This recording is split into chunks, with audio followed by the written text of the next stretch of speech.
سلام على عباده الذين اصطفى أما بعد أعوذ بالله من الشيطان الرجيم بسم الله الرحمن الرحيم النبي أولى بالمؤمنين من أنفسهم وقال رسول الله صلى الله عليه وسلم المرء مع من أحب سبحان ربك رب العزة عما يصفون وسلام على المرسلين والحمد لله رب العالمين اللهم صل على سيدنا محمد وعلى آل سيدنا محمد وبارك وسلم۔ نبی علیہ الصلوۃ والسلام کا ارشاد گرامی ہے، احب اللہ لما یغدوکم من نعمہ،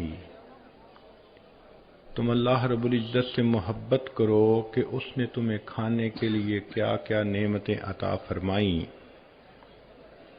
وَأَحِبُّونِي لِحُبِّ اللَّهِ، اور مجھ سے محبت کرو کہ میں اللہ رب العزت کا محبوب ہوں، اللہ مجھ سے محبت فرماتے ہیں۔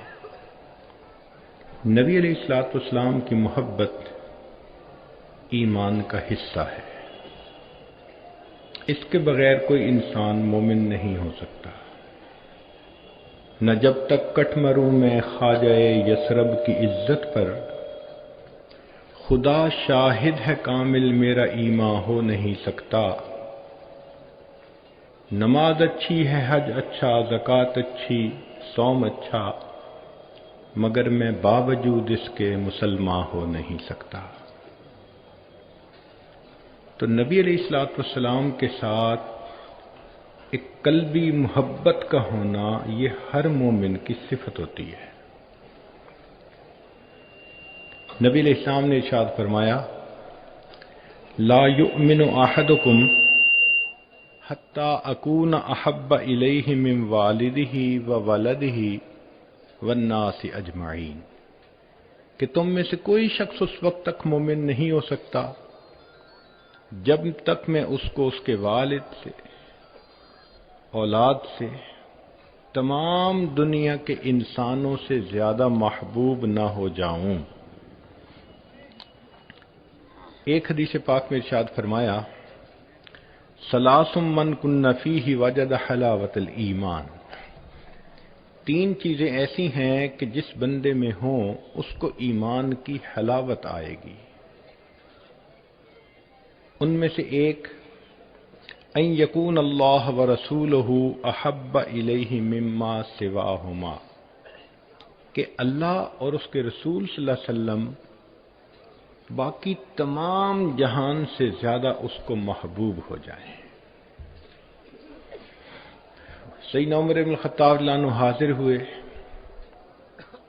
اے اللہ کے نبی صلی اللہ علیہ وسلم، مجھے آپ سب سے زیادہ محبوب ہیں سوائے اپنی جان کے۔ تو نبی علیہ السلام نے فرمایا کہ اس وقت تک کوئی بندہ کامل مومن نہیں ہو سکتا جب تک میں اسے اس کی جان سے بھی زیادہ محبوب نہ ہو جاؤں۔ فقال عمر اللہ عنہ نے جواب میں عرض کیا، والذی انزل علیک الکتاب لانت احب الی من نفسی التی بین جنبی، کہ اب آپ مجھے میری جان سے بھی زیادہ محبوب ہیں۔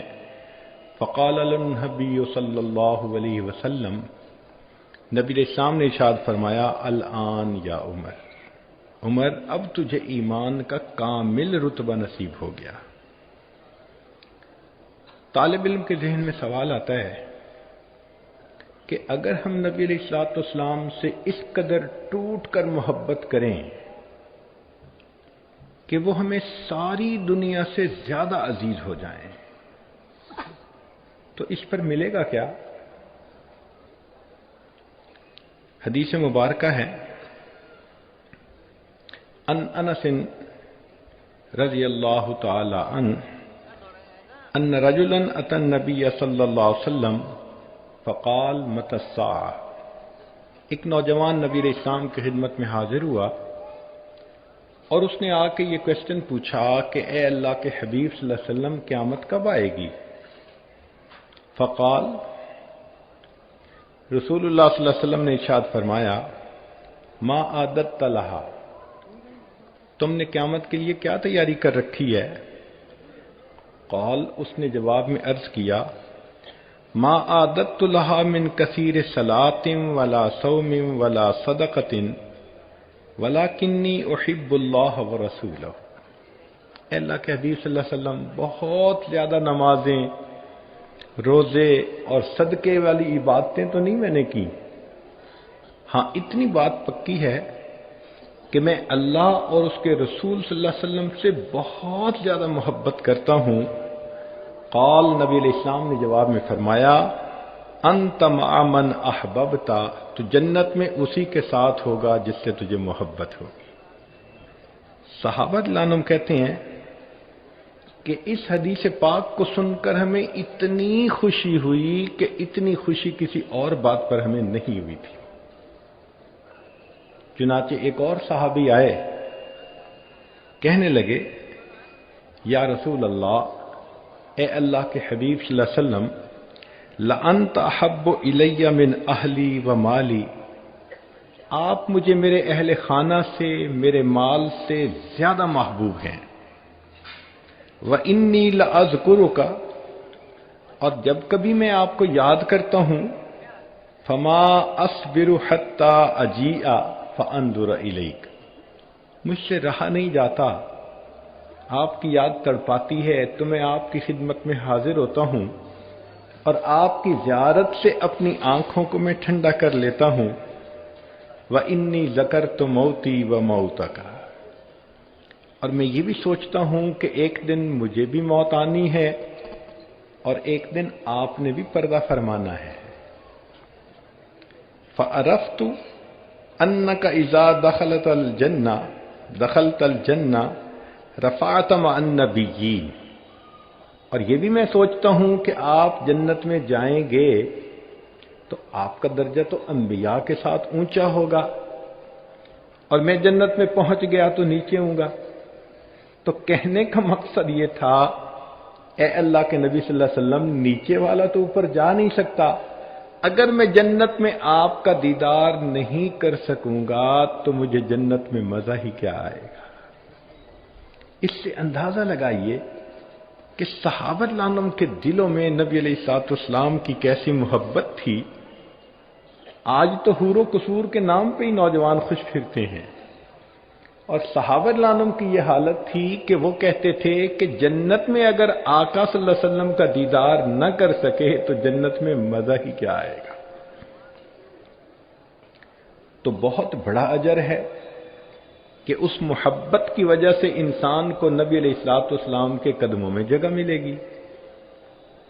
اب اگلی بات کہ نبی علیہ الصلوۃ والسلام کے ساتھ ایسی محبت کے کچھ تقاضے ہیں۔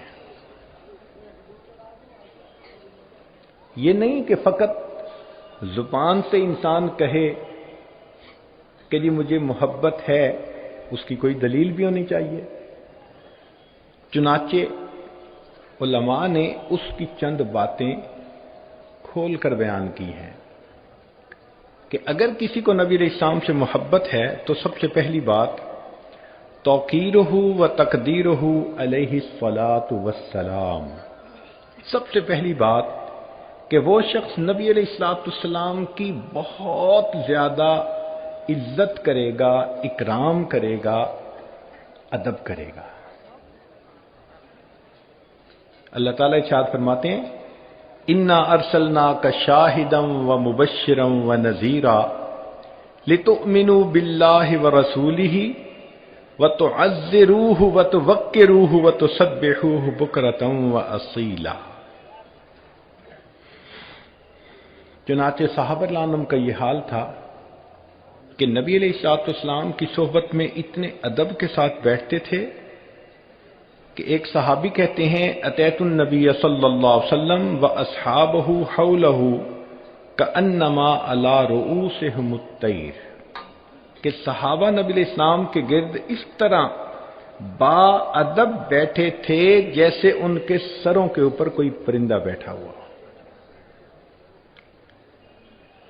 قال ابو ابراہیم، ایک بزرگ فرماتے ہیں کہ واجب علی کل مؤمن، ہر مومن پر یہ واجب ہے، متا ذکرہ او ذکر عندہ، کہ جب وہ خود تذکرہ کرے یا اس کے پاس نبی علیہ الصلوۃ والسلام کا ذکر مبارک ہو، ان یخضع ویخشع ویتوکر ویسکن من حرکتہ ویأخذ فی ہیبتہ واجلالہ، کہ اس کی طبیعت کے اوپر اثر محسوس ہو، کسی کی جلالت شان کا جیسے اثر ہوتا ہے تو اس بندے کے اوپر اس کا اثر محسوس ہونا چاہیے کہ اس کے سامنے اللہ کے پیارے حبیب صلی اللہ علیہ وسلم کا ذکر مبارک کیا گیا ہے۔ چنانچہ مطرف کہتے ہیں کہ امام مالک رحمۃ اللہ علیہ کے پاس لوگ آتے، وہ اپنی باندی کو کہتے کہ پوچھو کس لیے آئے ہیں؟ اگر وہ کہتے کہ ہم فقہ کے مسائل سیکھنے کے لیے آئے ہیں تو امام مالک اسی وقت آ جاتے، اور اگر وہ کہتے کہ ہم حدیث مبارکہ کی روایت لینے آئے ہیں تو امام مالک رحمۃ اللہ علیہ غسل فرماتے، صاف ستھرے کپڑے زیب تن فرماتے، عطر لگاتے، پھر ایک تخت بنایا ہوا تھا، امامہ باندھ کر اس تخت کے اوپر تشریف فرما ہوتے اور پھر نبی علیہ الصلوۃ والسلام کی بات کو آگے نقل فرماتے تھے۔ ان کے عمل سے بھی یہ ثابت ہوتا تھا کہ واقعی کسی ذی شان ہستی کی بات یہ آگے بیان کر رہے ہیں۔ سعید بن المسیب رحمۃ اللہ علیہ کے آخری وقت تھا، کسی نے حدیث کی بات پوچھ لی، اس وقت میں جبکہ جان کنی کا عالم ہے اور انسان تکلیف میں ہوتا ہے، اس وقت میں بھی حدیث مبارکہ کا چونکہ تذکرہ آیا، وہ اٹھ کر بیٹھے اور انہوں نے حدیث بیان کی، اور آخری لفظ جب نکلا تو نیچے گرے اور روح قبض ہو گئی۔ آخری لمحے میں بھی حدیث مبارکہ کا ایسا ادب تھا۔ چنانچہ وہ لوگ جو تو نبی علیہ الصلوۃ والسلام کی صحبت میں تھے، وہ تو آپ صلی اللہ علیہ وسلم کے سامنے ادب سے بیٹھتے تھے۔ آج ہمارے سامنے اگر حدیث مبارکہ کا درس ہو، تلاوت ہو، تو ہمیں چاہیے اسی طرح ادب سے بیٹھیں جس طرح کے صحابہ رضوان نبی علیہ الصلوۃ والسلام کی صحبت میں بیٹھا کرتے تھے۔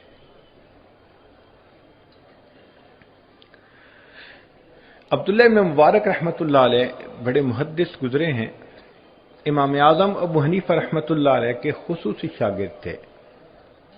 ان سے اگر چلتے ہوئے کوئی حدیث مبارکہ کے بارے میں پوچھا کرتا تھا تو وہ اس کا جواب نہیں دیتے تھے، فرمایا کرتے تھے کہ حدیث مبارکہ کی شان ہے کہ انسان سکون اطمینان کے ساتھ بیٹھ کر پھر اس بات کو نقل کرے۔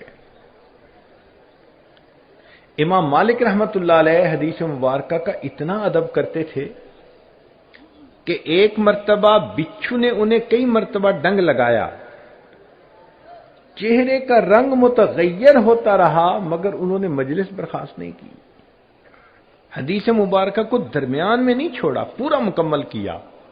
لوگ حیران تھے کہ بچھو کے ڈنگ لگانے کی تکلیف کتنی ہوتی ہے، اس کو برداشت کر لیا مگر حدیث مبارکہ کے ادب میں فرق نہ آنے لیا۔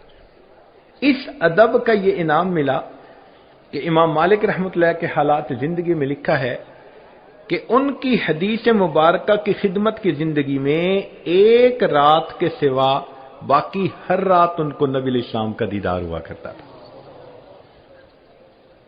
ہم نے اپنے قریبی احباب میں دیکھا ہے کہ جن دوستوں کو حدیث مبارکہ کے ساتھ بہت محبت شغف ہے، اس علم کے ساتھ، اکثر و بیشتر ان کو ہفتے میں 1 یا 2 مرتبہ نبی علیہ الصلوۃ والسلام کا دیدار ہوتا ہے۔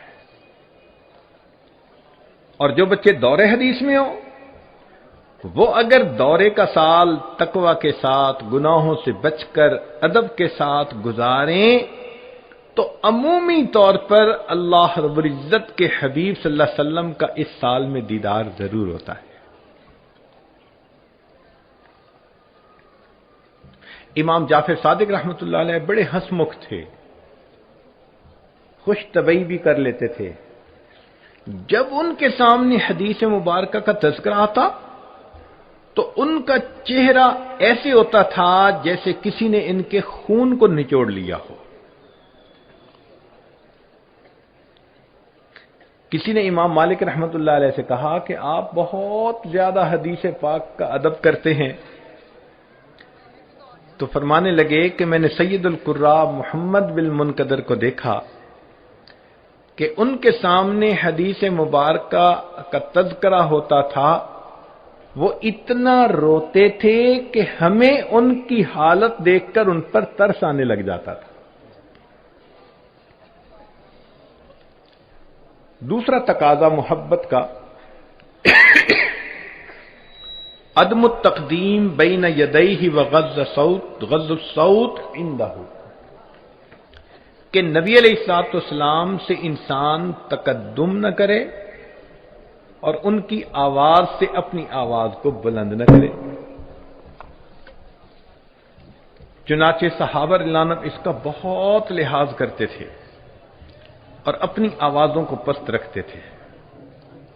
اللہ رب العزت نے قرآن مجید میں فرمایا لا ترفعوا اصواتکم فوق صوت النبی ولا تجهروا له بالقول كجهر بعضكم لبعض ان تحبط اعمالكم وانتم لا تشعرون، کہ اگر تمہاری آواز میرے محبوب صلی اللہ علیہ وسلم کی آواز سے بلند ہو گئی، ہم تمہارے کیے ہوئے عملوں کو ضائع کر دیں گے اور تمہیں اس کا پتہ بھی نہیں چلے گا۔ چنانچہ آج بھی یہ ادب اپنی جگہ موجود۔ آپ جائیں مواجہ شریف پر تو اس وقت بھی یہ آیت لکھی ہوئی ہے لا ترفعوا اصواتکم فوق صوت النبی۔ کسی معاملے میں نبی علیہ الصلوۃ والسلام کے فرمان پر اپنی مرضی کو مقدم کر دینا، اس کو تقدم کہا جاتا ہے۔ ہمارے اکابر تو حدیث کا اتنا احترام فرماتے تھے۔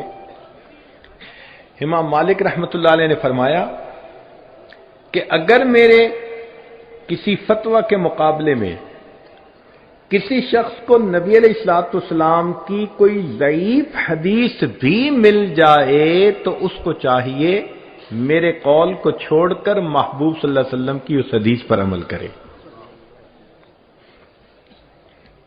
تیسرا تقاضا اعظام جمیع اسبابہ و اکرام مشاہدہ و امکنتہ من المکہ والمدینہ، کہ جب کسی سے محبت ہوتی ہے تو اس کے متعلق جو بھی چیزیں ہوتی ہیں ان سے بھی محبت ہوتی ہے۔ کہتے ہیں کہ مجنو ایک مرتبہ کتے کے پاؤں چوم رہا تھا تو کسی نے پوچھا بھی کیوں؟ کہنے لگا کہ یہ لیلا کی گلی سے ہو کے آیا ہے۔ تو اگر دنیا کے مجنون ایسے ہیں تو نبی علیہ الصلوۃ والسلام کی محبت تو اس سے بھی زیادہ ہونی چاہیے۔ چنانچہ ہمیں ان شہروں سے محبت، ان چیزوں سے محبت جو نبی علیہ الصلوۃ والسلام کے استعمال میں رہیں یا جن کا کسی بھی طرح سے نبی علیہ الصلوۃ والسلام کے ساتھ کوئی تعلق بنتا ہے۔ امام مالک رحمۃ اللہ علیہ کا یہ حال تھا کہ کان مالک لا یرکب بالمدینۃ دابۃ وکان یقول استحیی من اللہ ان اطأ تربۃ فیہا رسول اللہ صلی اللہ علیہ وسلم بحافر الدابہ، مجھے زیب نہیں دیتا کہ مدینے کے جن رستوں پر میرے آقا صلی اللہ علیہ وسلم چلے ہوں امام مالک اپنی سواری کے سموں سے اس جگہ کو پامال کرے۔ چنانچہ مدینہ طیبہ میں سواری پہ سوار بھی نہیں ہوا کرتے تھے۔ حضرت مولانا قاسم نانوتوی رحمۃ اللہ علیہ ان کے حالات زندگی میں لکھا ہے کہ جب حج کے لیے تشریف لے گئے تو بئر علی مدینہ طیبہ کے باہر ایک جگہ ہے، وہیں پر ہی جوتے اتار دیے۔ کسی نے کہا کہ حضرت سنگلاخ زمین ہے اور آپ کا جسم نازک ہے تو پاؤں زخمی ہو جائیں گے۔ فرمایا زخموں کی تکلیف برداشت کر لوں گا، میں اپنے آقا صلی اللہ علیہ وسلم کی اس زمین پر جوتوں کے ساتھ چلنا پسند نہیں کرتا۔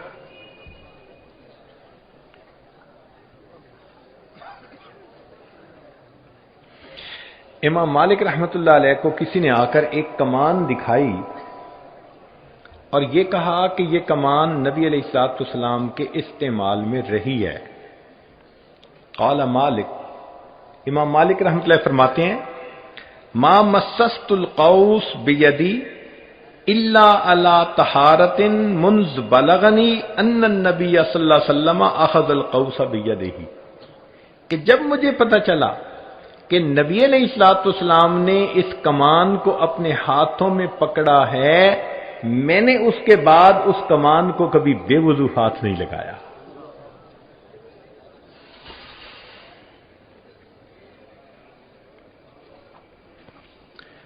چوتھا تقاضا حب الصحابہ و اہل بیت، کہ نبی علیہ الصلوۃ والسلام کے اہل بیت سے اور آپ کے صحابہ کرام سے انسان محبت کرے۔ نبی علیہ السلام نے ارشاد فرمایا اللہ اللہ فی اصحابی لا تتخذوهم من بعد غرضا فمن احبهم فبحبی احبهم، جو میرے صحابہ سے محبت کرے گا وہ میری محبت کی وجہ سے ان سے محبت کرے گا۔ تو صحابہ لانم سے اور اہل بیت سے محبت کرنا۔ من احب شیئا احب من یحب، بندہ جب کسی سے محبت کرتا ہے جو چیزیں اس کو محبوب ہوتی ہیں ان سے بھی محبت کرتا ہے۔ چنانچہ حدیث مبارک میں ہے آیت الایمان حب الانصار و آیت النفاق بغضهم، کہ انصار سے محبت کرنا ایمان کی علامت ہے اور ان کے ساتھ بغض رکھنا یہ نفاق کی علامت ہے۔ انس لانو روایت کرتے ہیں کہ نبی اسلام نے ارشاد فرمایا مثل اصحابی کمثل الملح فی الطعام لا یصلح الطعام الا بہ، کہ جیسے آٹے کے اندر نمک ہوتا ہے کہ اس کے بغیر روٹی بے ذائقہ ہوتی ہے، میرے صحابہ کی محبت نمک کی مانند ہے، ان کے بغیر انسان کا ایمان بے ذائقہ ہو جاتا ہے۔ ایک اور حدیث مبارکہ نبی علیہ السلام نے ارشاد فرمایا من حفظنی فی اصحابی ورد علی الحوض، جو میرے صحابہ کی عزت و حرمت کی حفاظت کرے اس کو چاہیے کہ حوض کوثر پر میرے پاس آئے۔ وَمَن لَّمْ يَحْفِظْنِي فِي أَصْحَابِي لَمْ يَرِدْ عَلَى الْحَوْضِ، اور جو میرے صحابہ کی عزت و حرمت کی حفاظت نہ کرے اس کو چاہیے حوض کوثر پر میرے سامنے ہی نہ آئے۔ سیدنا حسن رضی اللہ عنہ فرماتے ہیں کہ نبی علیہ السلام نے ارشاد فرمایا لکل شیء اساس، ہر چیز کی ایک بنیاد ہوتی ہے، اساس الاسلام حب اصحاب رسول اللہ، اور اسلام کی بنیاد نبی علیہ الصلوۃ والسلام کے اصحاب اہل بیت کے ساتھ محبت کا کرنا ہے۔ ایوب سختیانی رحمۃ اللہ علیہ فرماتے تھے من احب ابا بکر فقد اقام الدین، جس نے ابو بکر لانوں سے محبت کی اس نے دین کو قائم کر لیا۔ ومن احب عمر فقد اوضح السبیل، جس نے عمر لانوں سے محبت کی اس کے اوپر راستہ واضح ہو گیا۔ ومن احب عثمان فقد استضاء بنور اللہ، جس نے عثمان لانوں سے محبت کی اس نے اللہ کے نور سے نور پا لیا۔ ومن احب علی، اور جس نے علی عنہ سے محبت کی فقد اخذ بالعروۃ الوثقی، اس نے مضبوط رسی کو پکڑ لیا۔ ومن احسن الثناء علی اصحاب محمد صلی اللہ علیہ وسلم، اور جو شخص صحابہ رضی اللہ عنہم کی خوب تعریف کرے، فقد بری من النفاق، وہ شخص نفاق سے بری ہو گیا۔ پانچواں تقاضا الاقتداء بہ، کہ انسان نبی علیہ الصلوۃ والسلام کے ساتھ محبت کرتا ہے، اس کا ثبوت یہ کہ اب وہ نبی علیہ الصلوۃ والسلام کی سنت کی پیروی کرے۔ عبداللہ بن مبارک رحمۃ اللہ علیہ فرماتے ہیں، تعصل الہ وانت تزعم حبہ، ھذا لعمری فی القیاس بدیع، لو کان حبک صادقا لاطعتہ، ان المحب لمن یحب مطیع، کہ اگر تم محبت میں سچا ہوتا تو اطاعت کرتا، اس لیے کہ محب جس سے محبت کرتا ہے اس کی اطاعت کرتا ہے۔ صحابہ رضی اللہ عنہم اطاعت کرنے میں اتنے کامل تھے، انسان حیران ہوتا ہے۔ چنانچہ ابن عمر رضی اللہ تعالیٰ عنہ عمرہ حج کے سفر پہ جا رہے ہیں، راستے میں ایک جگہ سواری کھڑی کی، سواری سے نیچے اترے اور قریب درختوں کی جگہ تھی، وہاں پر گئے اور اس طرح بیٹھے کہ جیسے قضائے حاجت کے لیے انسان بیٹھتا ہے، مگر فارغ نہیں ہوئے، ویسے ہی اٹھ کے واپس آئے اور سفر شروع کر دیا۔ تو جو رفقائے سفر تھے انہوں نے پوچھا کہ حضرت اگر حاجت نہیں تھی تو آپ خود بھی رکے، ہمارا بھی وقت لگوایا؟ تو فرمایا کہ مجھے ضرورت تو نہیں تھی، مگر ایک مرتبہ نبی علیہ الصلوۃ والسلام کے ساتھ سفر کرتے ہوئے میں نے دیکھا کہ میرے آقا صلی اللہ علیہ وسلم یہاں رکے اور قضائے حاجت کے لیے یہاں آ کر بیٹھے، اگرچہ ضرورت نہیں تھی، میرا جی چاہا میں وہی عمل کروں جو میرے آقا صلی اللہ علیہ وسلم نے کیا تھا۔ کیا والہانہ محبت تھی ان کے دلوں میں۔ چنانچہ ایک صحابی کے حالات سے زندگی میں لکھا ہے کہ وہ افریقن ملک کے تھے، تو ان کے بال عام طور پر کرلی ہوتے ہیں، سخت ہوتے ہیں، تو ان کی مانگ نہیں نکلتی تھی، جبکہ نبی علیہ الصلوۃ والسلام مانگ نکالتے تھے درمیان میں سے۔ تو ایک دن آگ سینک رہے تھے، سردی کا موسم تھا، اور ان کے پاس لوہے کی کوئی راڈ تھی جس سے کہ وہ آگ کو ٹھیک کر رہے تھے، وہ گرم گرم انہوں نے یہاں پھیر دی تو سر کی جلد جلی، زخم بن گیا۔ تو لوگوں نے پوچھا کہ آپ نے یہ کیا کیا، خامخواہ اپنے آپ کو اتنی تکلیف دی؟ تو کہنے لگے کہ میری تکلیف تو ختم ہو گئی، مگر اس بات کی خوشی باقی ہے کہ اب دیکھنے سے میرے سر کے درمیان مانگ نظر آئے گی، مجھے اپنے آقا سے مشابہت حاصل ہوگی۔ سیدنا حذیفہ رضی اللہ عنہ ایران فتح ہونے کے بعد جب وہاں تشریف لائے تو دسترخوان پہ لقمہ گرا اور انہوں نے کھا لیا۔ ساتھ والے نے کہا کہ یہاں کے لوگ اس کو معیوب سمجھتے ہیں، کیا عاشقانہ جواب دیا، فرمایا اترک سنت حبیبی لہؤلاء الحمقاء، ان احمقوں کی خاطر کیا میں اپنے حبیب صلی اللہ علیہ وسلم کی سنت کو چھوڑ دوں گا؟ اس سے پتہ چلتا ہے کہ ان کے دل میں سنت کی کیا عظمت ہوا کرتی تھی، بس پتہ چلنے کی دیر ہوتی تھی۔ چنانچہ خلافت فاروقی کا واقعہ ہے، مسجد نبوی کا صحن جب بارش ہوتی تو پانی اس میں بھر جاتا تھا۔ اس کی وجہ یہ تھی کہ ابن عباس لانوں کا گھر قریب تھا اور ان کی چھت کا پرنالہ مسجد نبوی کے صحن میں آتا تھا، تو سارا پانی مسجد کے صحن میں آنے سے کیچڑ ہو جاتا، لوگوں کو تکلیف ہوتی۔ چنانچہ سیدنا عمر فاروق لانوں نے جب دیکھا کہ بھئی سب نمازیوں کو تکلیف ہوتی ہے تو انہوں نے حکم دیا کہ بھئی اس پرنالے کو یہاں سے ہٹا دیا جائے، بڑے فائدے کی خاطر چھوٹے نقصان اٹھا لینے چاہیے، شریعت کا اصول ہے۔ اب جب ابن عباس لانوں کو پتہ چلا تو انہوں نے ابن کعب لانوں کی عدالت میں مقدمہ دائر کر دیا۔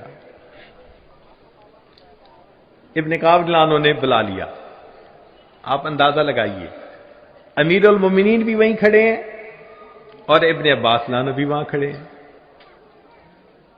پوچھا کیا بات؟ عمر لانو نے بتایا کہ جی اس طرح لوگوں کے عمومی فائدے کی خاطر میں نے اس بات کا حکم دیا چونکہ میں ذمہ دار ہوں لوگوں کو تکلیف سے بچانے کا. ابن عباس نے جواب میں کہا کہ آپ کی بات اپنی جگہ، مسئلہ یہ ہے کہ اللہ کے حبیب صلی اللہ علیہ وسلم نے اپنے مبارک ہاتھوں سے اس پر نالے کو یہاں لگایا تھا. میرا جی چاہتا ہے میں اس پر نالے کو اسی جگہ دیکھوں، اتنا سننا تھا.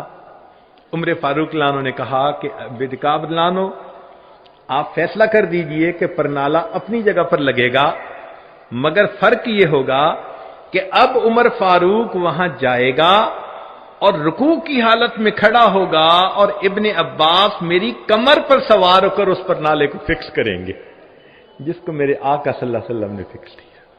چنانچہ ایسے ہی ہوا. ابن عباس نے پر نالا لگایا اور نیچے اتر کے کہا کہ بس میں نے ایک دفعہ اس کو دیکھ لیا، اب میں پورا مکان مسجد نبوی کے اندر شامل کر دیتا ہوں. کیا محبت تھی ان صحابہ لانوں کو نبی علیہ السلام کی ایک ایک سنت کے ساتھ. ابن عمر لانو فرماتے ہیں کہ نبی علیہ السلام نے ایک مرتبہ فرمایا کہ فلاں دروازہ اگر عورتوں کے لیے سیپریٹ کر دیا جائے، مخصوص کر دیا جائے تو بہت اچھا. اس کو باب النساء کہا جاتا تھا. فرماتے ہیں کہ نبی علیہ السلام کا یہ فرمان سننے کے بعد میں پوری زندگی اس باب النساء میں سے کبھی پھر مسجد میں داخل نہیں ہوا کہ میرے آقا نے جو فرما دیا کہ یہ عورتوں کے لیے الگ کر دیا جائے. ایک صحابی لانو آتے ہیں، ایک پاؤں اندر ہے ایک پاؤں باہر ہے دروازے کے، اور نبی علیہ الصلوۃ والسلام اس وقت جو مسجد میں لوگ تھے ان کو فرماتے ہیں اجلسو، اور یہ لفظ ان کے کان میں پڑ گیا اور وہ صحابی وہیں بیٹھ گئے. بعد میں آنے والے نے پوچھا یہ کوئی بیٹھنے کی جگہ ہے؟ ایک پاؤں اندر ایک پاؤں باہر، دہلیز پہ بیٹھ گئے. تو کہنے لگے کہ اگرچہ میرا ایک پاؤں اندر تھا، میرے آقا صلی اللہ علیہ وسلم کا فرمان کان میں پڑا اجلسو، اب میرے لیے تعمیل کے سوا چارہ نہیں. آج ہم حیران ہوتے ہیں کہ ان صحابہ رضوان کے دلوں میں سنت کی کتنی وقعت تھی، عظمت تھی. اس لیے ایک ایک سنت پر بڑے اہتمام کے ساتھ وہ عمل کرتے تھے. ہمارے قریب کے زمانے میں اکابر علماء دیوبند کو اللہ رب العزت نے یہ شان عطا فرمائی، وہ بھی سنت کے عاشق تھے. حضرت مولانا قاسم نانوتوی رحمۃ اللہ علیہ کے بارے میں فرنگی نے وارنٹ جاری کر دیے کہ ان کو پھانسی لٹکا دو، گرفتار کر کے. حضرت کو اطلاع ملی تو حضرت روپوش ہو گئے. 3 دن کے بعد پھر باہر نظر آئے. کسی نے کہا جی آپ کی تو پھانسی کا حکم، زندگی کا مسئلہ ہے، آپ بہتر ہے کہ چھپ جائیں. تو حضرت نانوتوی رحمۃ اللہ نے جواب دیا کہ میں نے نبی علیہ الصلوۃ والسلام کی مبارک زندگی کو دیکھا، مجھے غار ثور کی 3 راتیں روپوشی کی حالت میں گزارتی ہوئی سنت نظر آتی ہے. میں نے اس سنت پر عمل کر لیا، اب میں باہر آ گیا ہوں، اگر کوئی مجھے پھانسی بھی چڑھا دے گا تو میں چڑھنے کو تیار. اللہ اکبر کبیرہ. چنانچہ حضرت مولانا رشید احمد گنگوہی رحمۃ اللہ علیہ آخری عمر میں موتیا بند آ جانے کی وجہ سے بینائی چلی گئی تھی، مگر حضرت ان دنوں بھی باقاعدگی کے ساتھ سرما استعمال کرتے تھے. عام لوگ یہ سمجھتے ہیں کہ سرما لگایا جاتا ہے بینائی تیز کرنے کے لیے. تو ایک آدمی نے کہا کہ حضرت آپ کی تو بینائی بھی نہیں اور آپ سرما لگاتے ہیں. فرمایا کہ میں بینائی کی نیت سے نہیں، اپنے آقا صلی اللہ علیہ وسلم کی سنت پر عمل کرنے کی نیت سے روزانہ سرما ڈالتا. ہمیں تو سنت پہ عمل کرنا ہے نا. علامہ انور شاہ کشمیری رحمۃ اللہ علیہ حدیث مبارکہ کا اتنا ادب تھا کہ بے وضو ہاتھ نہیں لگایا کرتے تھے۔ ایک مرتبہ مفتی کفایت اللہ رحمۃ اللہ علیہ نے پوچھا اپنے شاگردوں سے کہ بتاؤ علامہ انور شاہ کشمیری رحمۃ اللہ علیہ انور شاہ کشمیری کیسے بنے؟ تو جن طلباء کو تفسیر سے لگاؤ تھا وہ کہنے لگے جی بڑے مفسر تھے، جن کو حدیث سے شغف زیادہ تھا وہ کہنے لگے جی بڑے محدث تھے، جن کو شعر و سخن سے تھا وہ کہنے لگے جی ان کا شعر کا کلام ہی بہت اعلی۔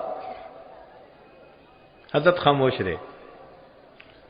پھر اخیر پر فرمایا مفتی کفایت اللہ رحمۃ اللہ علیہ نے کہ یہ سوال ایک مرتبہ کسی نے خود علامہ انور شاہ کشمیری رحمۃ اللہ علیہ سے پوچھ لیا کہ حضرت آپ علم کے اس مرتبے تک کیسے پہنچے؟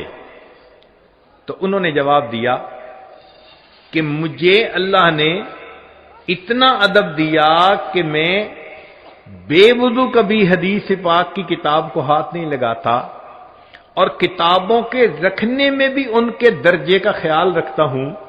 قرآن پاک پر اس کی تفسیر کو نہیں رکھتا، تفسیر پر حدیث کو نہیں رکھتا، حدیث پر اس کی فقہ کی کتاب کو نہیں رکھتا، اور فقہ کی کتاب کے اوپر تاریخ کی کتاب کو نہیں رکھتا۔ میں رکھنے میں بھی ان کے مدارج کا خیال کرتا۔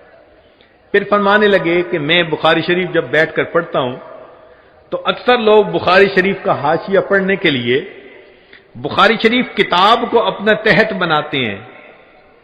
فرمانے لگے میں جب سیدھا حاشیہ پڑھ لیتا ہوں، دوسری طرف پڑھنا ہوتا ہے تو میں اٹھ کے خود دوسری طرف جاتا ہوں اور وہاں سے بیٹھ کے حاشیہ پڑھتا ہوں۔ چنانچہ ان کو کثرت کے ساتھ نبی علیہ الصلوۃ والسلام کی زیارت ہوتی تھی۔ ایک مرتبہ اسحال لگ گئے، کسی نے کہا کہ حضرت آپ نے کچھ کھانے میں کوئی ایسی چیز کھا لی؟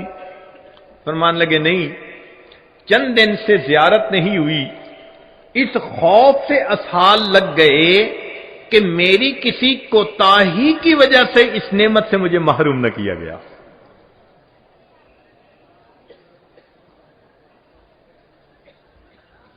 حضرت مولانا حسین احمد مدنی رحمت اللہ علیہ 18 سال مسجد نبوی میں بیٹھ کے حدیث کا درس دیا، ایک ایک دن میں 11 اسباق پڑھاتے تھے۔ ایک مرتبہ روضہ انور کھولا گیا اور آپ کو روضہ انور کے اندر جانے کا موقع ملا، تو وہاں جا کر آپ نے اپنی ریش سے جو جگہ تھی نیچے فرش کی اس کو صاف کرنا شروع کر دیا ریش کے ساتھ۔ تو کسی نے پوچھا کہ ریش سے صفائی کر رہے ہیں؟ فرمانے لگے جس کی سنت ہے اسی کی حرمت پہ قربان کر رہا۔ کیا محبت ان کے دل میں ہوگی، اللہ اکبر کبھی۔ چنانچہ اکابر علماء دیوبند میں سے ایک ایک کی زندگی کو پڑھ لیجئے، آپ کو ان کا ظاہر سنت سے بالکل مزین نظر آئے گا۔ ہر چھوٹی بڑی سنت کے اوپر عمل کرنا یہ ان کا محبوب مشغلہ ہوتا تھا، وہ لطف اٹھاتے تھے۔ جیسے بچہ کوئی لفظ بولے نا، دودھ کو دودو کہہ دے تو ماں بھی کہتی ہے ابھی دودو دیتی ہوں، حالانکہ وہ تو دودھ کہہ سکتی ہے، نہیں، اس کو بچے سے پیار ہے۔ تو بچے نے جس لفظ کو جیسے کہا محبت تقاضا کرتی ہے کہ اس لفظ کو ویسے بولے۔ بالکل صحابہ رضوان کا یہی حال تھا، اور ہمارے اکابر علماء دیوبند کا بھی یہی حال تھا، ایک ایک عمل میں نبی علیہ الصلوۃ والسلام کی سنت پر عمل کیا کرتے تھے۔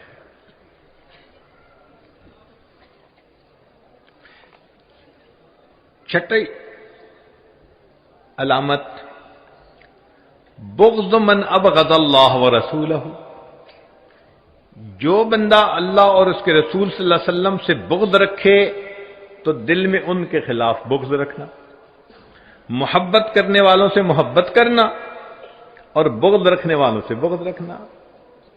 اس کی آسان سی مثال ہے کہ جب کسی عورت کے ہاں بیٹا ہو، اس کے محبت کے پیمانے بدل جاتے ہیں۔ پہلے اس کی محبت کا اور حساب تھا، اب اس کی محبت بچے کی بنیاد پہ، جو بچے سے محبت کرے اس سے وہ محبت کرتی ہے، جو بچے سے نفرت کرے اس سے وہ نفرت کرنے لگ جاتی ہے۔ تو ماں اگر بچے کی وجہ سے نفرت کرتی ہے یا محبت کرتی ہے تو پھر مومن کا بھی یہی معاملہ ہے.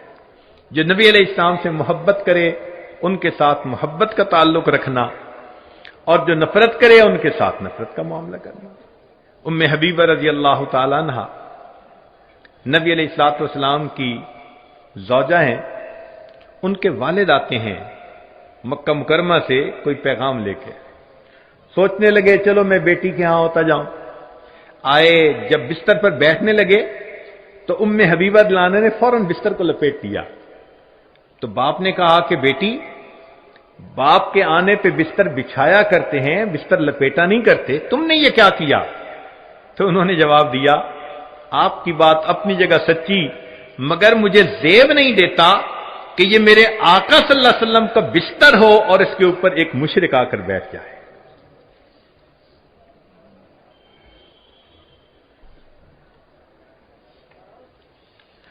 ساتویں علامت کثرت ذکر اللہ. جب محبت ہوتی ہے تو انسان یاد بھی بہت کثرت سے کرتا ہے، ہر وقت ہی خیال رہتا ہے. من احب شیئا اکثر ذکرہ، جو جس سے محبت کرتا ہے اس کا اکثر تذکرہ کرتا ہے. اس کی دلیل قرآن عظیم الشان میں سے کہ اللہ رب العزت کو نبی علیہ الصلوۃ والسلام سے ساتھ محبت، تو قرآن مجید میں دیکھو کہ اللہ نے اپنے حبیب صلی اللہ علیہ وسلم کا کتنا تذکرہ کیا. جگہ جگہ تذکرہ نظر آتا ہے. بلکہ حضرت نانوتوی رحمۃ اللہ علیہ تو فرماتے تھے کہ ایک ایک آیت نبی علیہ الصلوۃ والسلام کی شان بتلاتی ہے. اتنی کثرت کے ساتھ اللہ کے حبیب صلی اللہ علیہ وسلم کا تذکرہ. تو جب محبت ہوتی ہے تو انسان یاد کرتا ہے. سیدنا صدیق اکبر عنہ کے بارے میں آتا ہے کہ جب خلیفہ بنے تو جمعہ پڑھانے کے لیے، خطبہ دینے کے لیے کھڑے ہوئے اور کہا، سمعت رسول اللہ صلی اللہ علیہ وسلم العام الاول فبکا، کہ میں نے نبی علیہ الصلوۃ والسلام سے پچھلے سال سنا اور اتنے لفظ کہہ کے رونا شروع کر دیا. پھر دوبارہ آنسو پوچھ کے یہ بات شروع کی اور پھر رونا شروع کر دیا. پھر دوسری مرتبہ آنسو پوچھے، تیسری مرتبہ بات کہی اور تیسری مرتبہ پھر رونا شروع کر دی. بات بات پہ ان کی آنکھوں سے آنسو چھلک پڑتے تھے. نبی علیہ الصلوۃ والسلام کی یاد ان کے دلوں کو مچلا کے رکھ دیا کرتی تھی. عبداللہ ابن مرلانو بیٹھے ہوئے ہیں، پاؤں سو گیا. جیسے اٹھتے ہوئے پاؤں سو جاتا ہے، سن ہو گیا. تو کسی نے کہا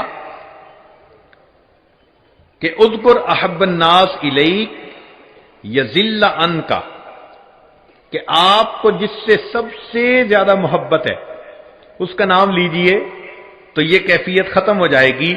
فصاح یا محمداہ فانتشرت، فوراً کہنے لگے اے محمد صلی اللہ علیہ وسلم، اور اسی وقت ان کا پاؤں بالکل ٹھیک ہو گیا.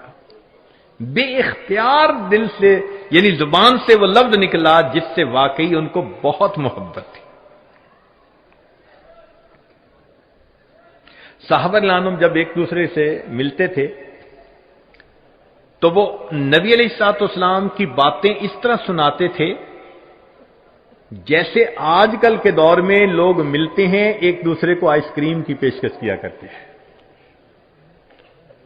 ان کے نزدیک نبی علیہ الصلوۃ والسلام کا تذکرہ کرنا اس طرح محبوب ہوا کرتا تھا کہ وہ نبی علیہ الصلوۃ والسلام کو یاد کیا کرتے تھے. آپ صلی اللہ علیہ وسلم کی باتیں ایک دوسرے کو سنانا ان کا محبوب کام ہوا کرتا تھا. آٹھویں چیز کثرت شوق ہی الی لقائہ، کہ جب نبی علیہ الصلوۃ والسلام کے ساتھ محبت تو ان سے ملاقات کی پھر تمنا بھی ہوتی ہے. جب بھی محبت ہو تو دل چاہتا ہے ملاقات کرنے کو. صحابہ رضی اللہ عنہم کی عجیب کیفیت تھی.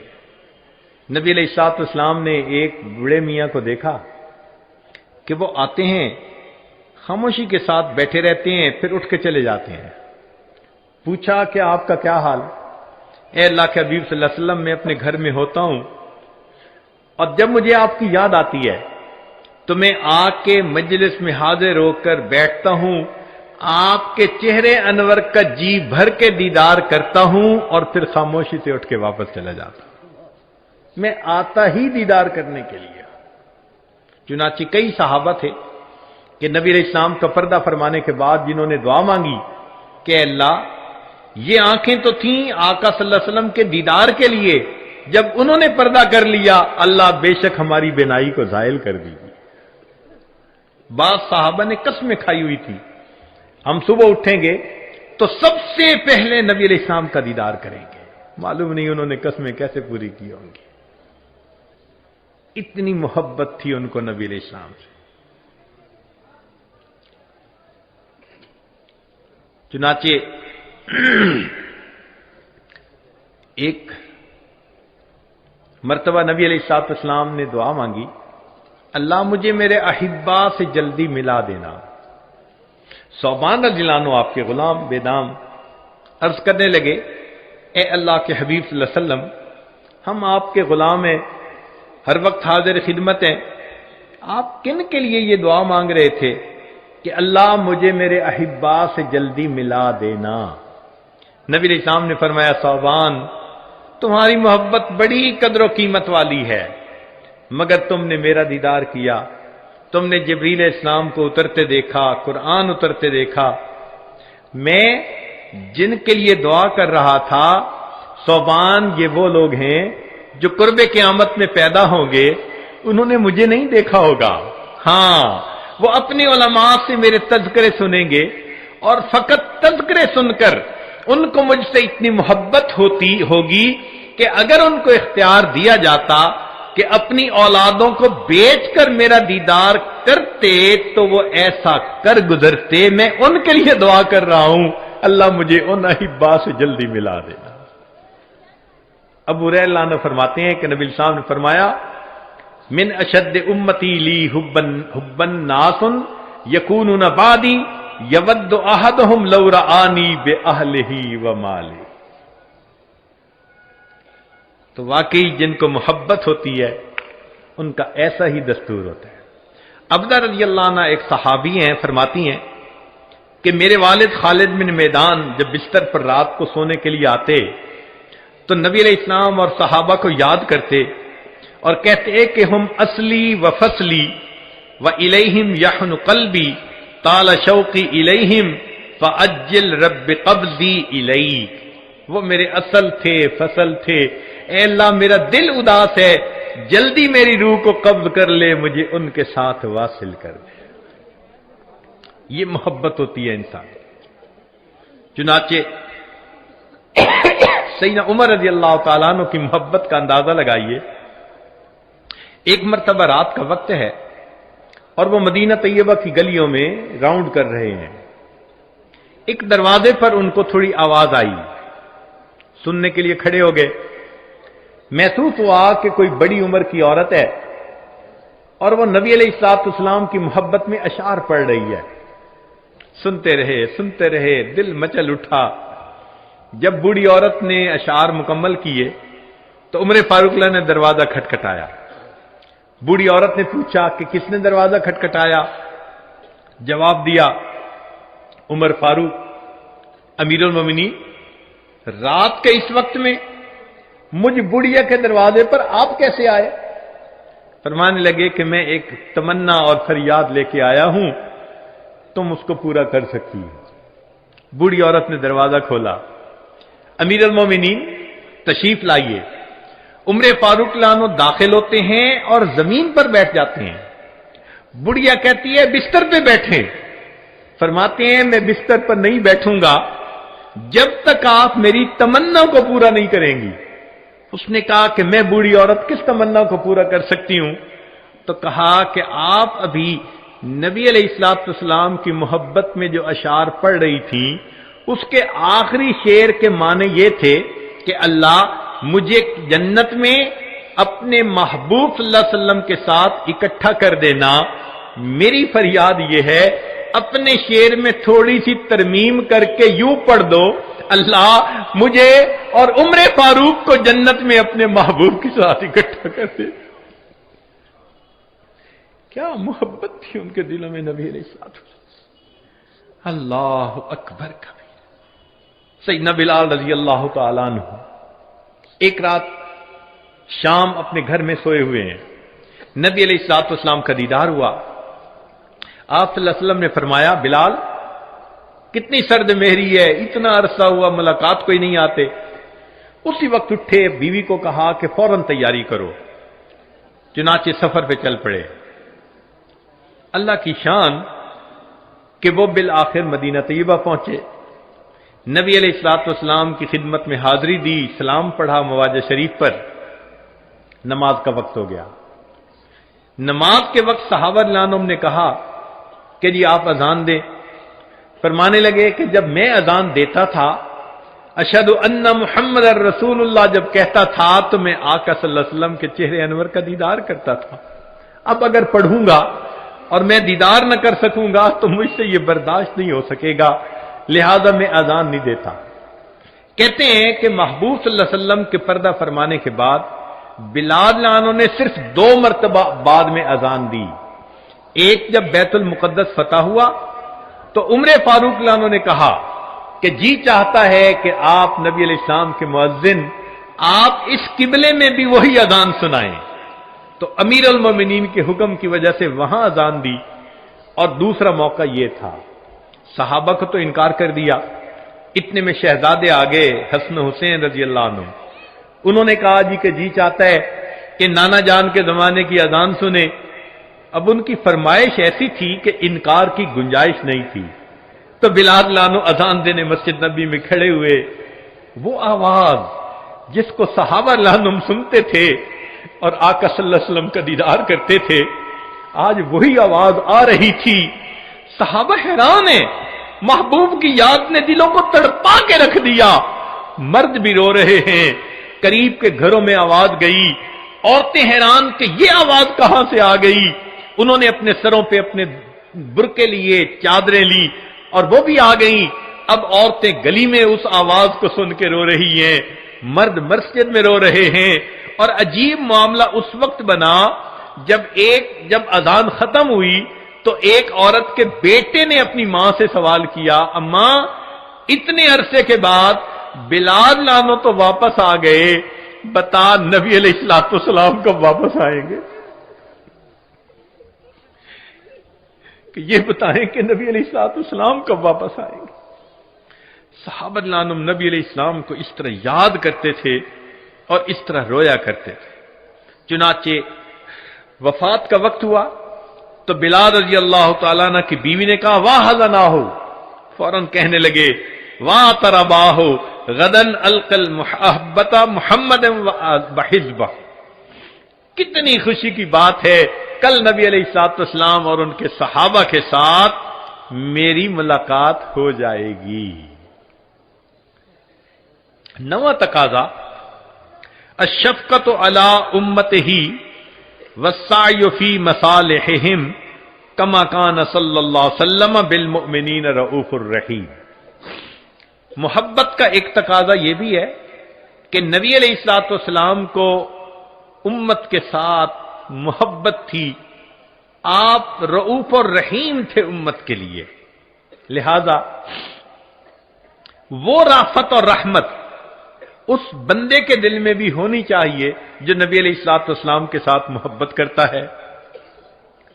اس کا نتیجہ کیا کہ ہمیں لوگوں کے دنیاوی کاموں میں بھی ان کے کام آنا چاہیے، اور نیکی کی تلقین کرنے میں بھی ان کا خیال رکھنا چاہیے۔ وہ غم جو نبی علیہ الصلوۃ والسلام کے سینے انور میں تھا، جس کی وجہ سے آپ راتوں کو روتے تھے، اتنی لمبی تہجد پڑھتے تھے حتیٰ یتورمت قدماہ، کہ قدمین مبارک متورم ہو جاتے تھے۔ عائشہ رضی اللہ عنہا فرماتی ہیں کہ ایک مرتبہ نبی علیہ الصلوۃ والسلام نے اتنا لمبا سجدہ کیا، میرے دل میں شک آنے لگا کہ پتہ نہیں کہیں روح ہی نہ پرواز کر گئی ہو۔ میں اٹھی اور میں نے پاؤں کے انگوٹھے کو ہلایا تب مجھے اندازہ ہوا کہ نہیں، آپ صلی اللہ علیہ وسلم کی روح ابھی صحیح ہے. اتنا لمبا سجدہ فرماتے تھے. اللہ اکبر کبیرہ. کیوں؟ امت کے لیے اتنی محبت تھی. چنانچہ نبی علیہ الصلوۃ والسلام کا وہ غم جو آج کے دور میں اپنے دل میں رکھے گا اور امر بالمعروف نہی عن المنکر کے لیے زندگی کو وقف کرے گا، اللہ کے حبیب صلی اللہ علیہ وسلم کا وہ محبوب بنے گا. سنیے ذرا، ایک عجیب حدیث مبارکہ ہے. انس رضی اللہ عنہ اس کے راوی ہے. فرماتے ہیں کہ نبی علیہ الصلوۃ والسلام نے ارشاد فرمایا، الا اخبرکم عن اقوام لیسوا بانبیاء ولا شہداء. کیا میں تمہیں ایسے لوگوں کے بارے میں نہ بتاؤں، نہ وہ انبیاء ہوں گے نہ وہ شہداء ہوں گے. یغبطہم یوم القیامت الانبیاء والشہداء.